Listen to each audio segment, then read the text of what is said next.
What is heaven or hell? Moral story. Once a holy man met God. He was always curious to know about heaven and hell, so when he met God he asked, "Can you tell me what heaven or hell is like?" God smiled and took him to another world. There they were standing in front of two doors. God asked him to go and look for himself inside each door. Holy man opened first door.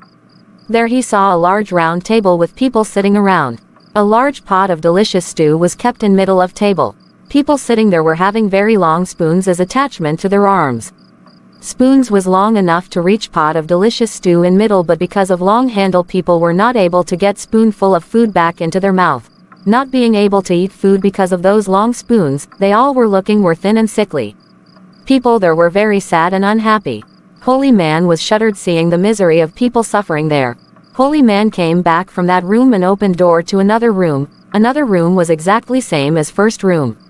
Large round table with people sitting around having long spoon attachment to their arms, but here people were well nourished and healthy and were happily talking and eating.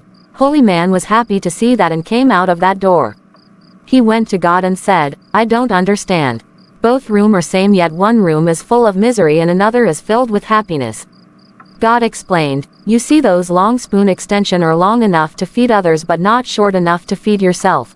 First room you went to was hell. There people are greedy and think only about themselves and don't want to help others, because of which they are not able to feed themselves and suffering misery. Whereas second room went to was heaven. It was full of people who cared and loved for each other.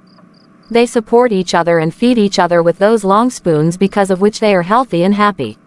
Moral. If we learn to support and care for each other, we can make our life heaven and live happily. Giving and sharing brings inner joy.